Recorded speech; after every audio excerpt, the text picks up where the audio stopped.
Bem-vindos ao tema do dia. O meu nome é Diogo Vidal Silva e temos aqui Pedro Filipe Maia. Pedro, bom dia. O Futebol Clube do Porto voltou a perder um clássico, o terceiro esta época.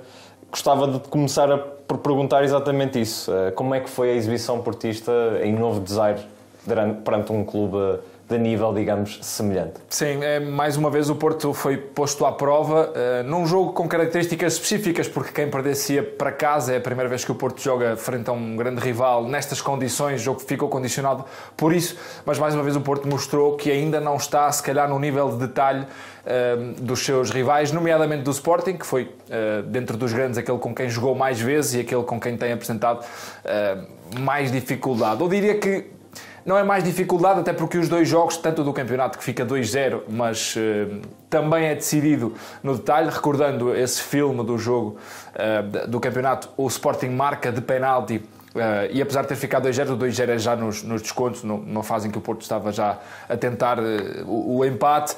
Portanto, eu considero os dois jogos bastante semelhantes.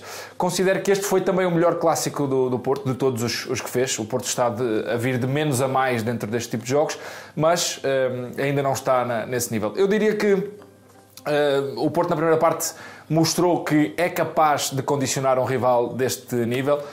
Pressionou alto, conseguiu criar ou desequilibrar o jogo com o Rodrigo Mora a conseguir desbloquear muitas jogadas pelo seu talento, driblando, sendo o jogador mais dentro de uma equipa equilibrada.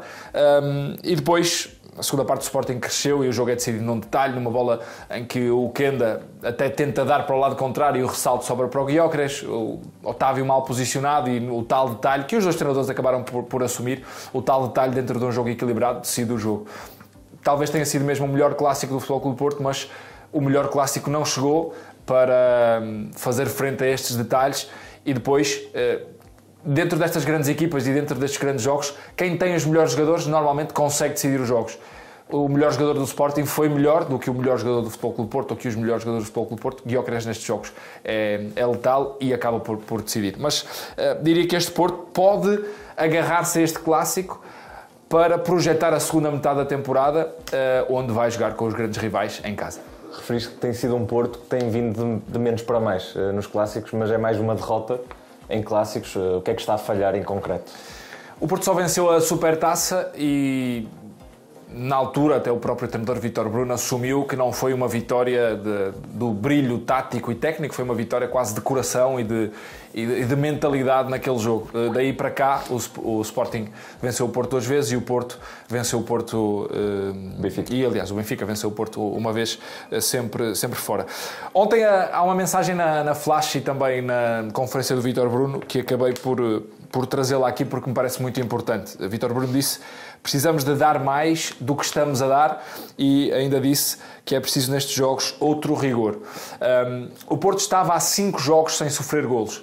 Há mais de 460 minutos, segundo o nosso playmaker no Twitter publicou, desde o Famalicão que não sofria golos. 5 jogos é de facto uma consistência para quem quer ganhar títulos bastante importante. E frente aos grandes, foi só a segunda vez que o Porto não conseguiu marcar, e as 2 vezes são contra o Sporting. Este rigor, este dar mais que Vítor Bruno fala, parece-me que tem a ver um bocadinho com a mentalidade nestes jogos. O Porto, parece-me a mim que falta jogadores com experiência deste tipo de jogos e com mentalidade para se agarrar neste tipo de jogos. Obviamente que isto parece vazio, mas nestes contextos faz diferença tu ter jogadores com mentalidade de dar aquele passo em frente, de agarrar a equipa, de ser mais experiente em determinados lances. O lance do gol do Sporting, a forma como não há ali, parece uma voz de comando para que Otávio não saia de forma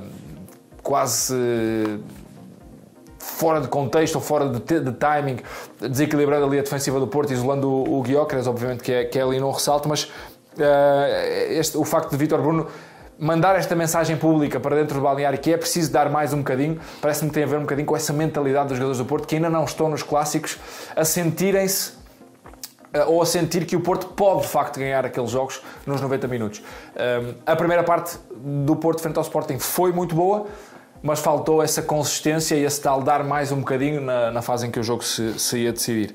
Os jogadores do Porto parece que se limitam nestes jogos, algo que é pouco habitual. Estou curioso para perceber como é que o Porto vai abordar os jogos frente aos rivais em casa, algo que ainda não vimos este ano, à exceção do jogo contra o Braga, que se pode considerar uma equipa de nível médio-alto, e o Porto nesse jogo acabou por ganhar por 2-1. E esta menor capacidade do Futebol Clube do Porto em vencer clássicos faz do Porto menos favorito no campeonato? Diria que não, pelo argumento que eu disse antes. Apesar do Porto ter perdido os 2 clássicos do campeonato e de estar fora das taças, mas perdeu os dois clássicos do campeonato frente ao Benfica e frente ao Sporting, pode-se vencer o Nacional e isolar-se no primeiro lugar. Quer isto dizer que o Porto tem a decisão do campeonato nos jogos em casa frente aos 2 grandes rivais, sendo que os campeonatos nem sempre se decidem nos jogos contra os grandes. Se calhar este campeonato vai-se mesmo decidir na consistência que as equipas grandes vão ter contra os pequenos. O Porto, tendo os 2 jogos em casa, estou curioso para perceber como é que o Porto em casa, perante o seu público, que normalmente é onde o Porto consegue dar o tal passo em frente que Vítor Bruno reclama e o tal dar mais um bocadinho. O Porto em casa normalmente é uma equipa muito mais sangue na guerra do que é fora de casa, onde até com Sérgio Conceição tinha conseguido transportar a alma que tinha no Dragão para os jogos fora de casa, vencendo inclusive muitos clássicos fora de casa. Estou curioso para perceber como é que o Porto vai jogar em casa. Por isso, acho que o Porto não deixa de ser favorito, ou melhor, não considero o Porto favorito para o campeonato, mas não deixa de ser tão favorito ao campeonato por ter perdido estes clássicos. Agora, na segunda volta, e até porque temos visto essa amostra, o Porto vem de menos para mais nos clássicos e no campeonato. O Porto tem que mostrar essa consistência e por isso não considero que o Porto seja menos favorito por isso. E quais são os jogadores que podem ser mais decisivos nestes momentos-chave? Eu acho que aí é que está talvez uma das chaves do Porto não estar a conseguir, como dizem os espanhóis, sacar peito nestes jogos, mostrar-se ao seu nível. Temos visto jogadores muito abaixo daquilo que se esperava, ou que até se exigia nestes contextos. PP, pelo seu percurso no Porto e por ser, se calhar, este ano, a par de um Galeno, de um Alan Varela, que é outro dos que eu vou falar mais à frente, se calhar os jogadores que se exigia que este ano fossem os líderes da equipa.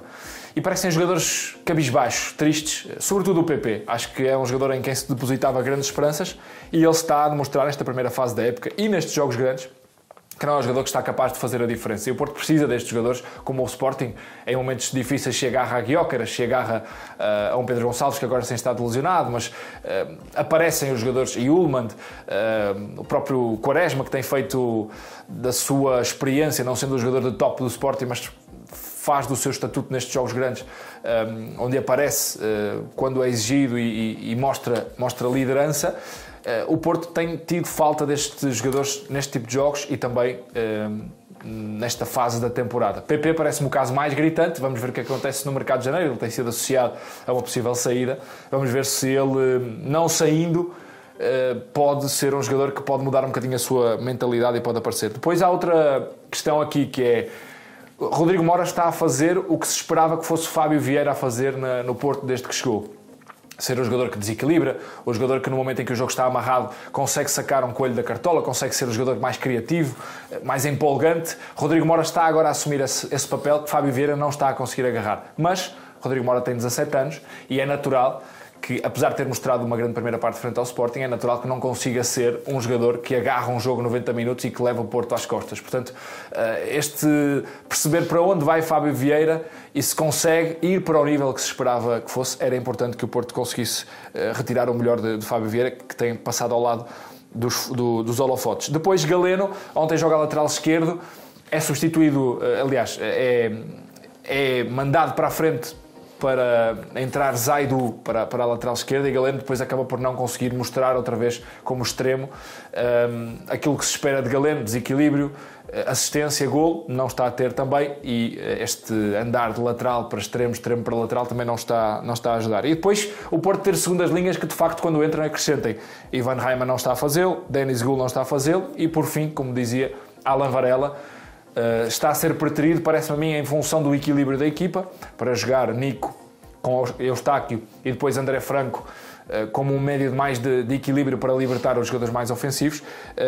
Estas segundas linhas não estando a aparecer, o Porto vai ter dificuldade em decidir este tipo de jogos. Portanto, parece-me importante que apareçam estas grandes figuras e que o Porto equilibre o plantel na segunda parte da temporada para ter segundas linhas um bocadinho mais desequilibradoras do que está a ter. Obrigado, Pedro. A terceira derrota do Futebol Clube do Porto em jogos grandes foi o tema do dia e pode ainda assistir esta quarta-feira a novo episódio de Negócio Mistério com a apresentação de Humberto Ferreira e ainda de Vasco Sousa.